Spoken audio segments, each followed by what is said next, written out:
Go! 古本屋さんでちょっと可愛らしい洋書を見つけたので、思わずセットで買ってしまいました。内容がどうのっていうよりは、この色合いとこの大きさですね、これが面白くて購入しました。以前作ったカウンターテーブルを支えているこの柱、この部分に小さい本棚を作って、この本をインテリアとして飾ろうと思います。古民家再生ではこのぐらいの板はたくさん端材として出るので、小物を作るときに役に立ちます。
この4冊の本と側板2枚、この厚みがちょうど柱の太さと同じになるように、側板2枚の厚さをプレーナーで調整します。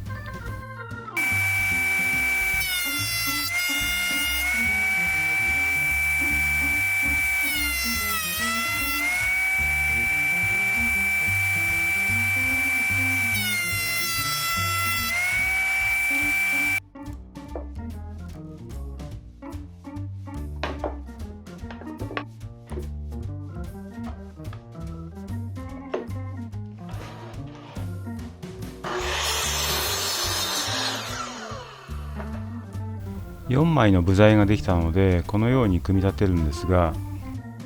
普通はですね、これにセイタを取り付けて、箱の形にして、柱に取り付けるということにすると思うんですが、柱自体がセイタの代わりになると考えれば、セイタは必要ないということになります。でもこれを柱に取り付けなければなりませんので、この向きに、ビスを打って取り付けようと思います。なので、四角く組み立てる前に、下穴を開けておきたいと思います。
これで本4冊分のミニ本棚ができましたので、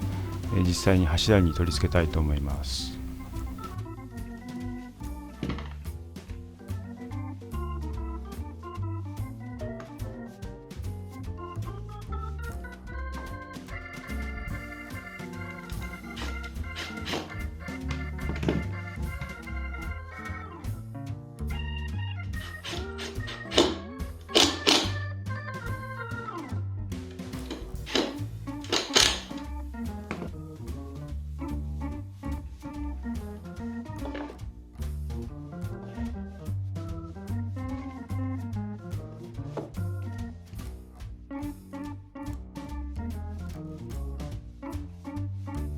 ミニ本棚完成しました。今回作ったミニ本棚は、古民家再生には直接は関係ないんですが、こういうちょっとした、プラスアルファの小物を作るっていうのもなかなか楽しいです。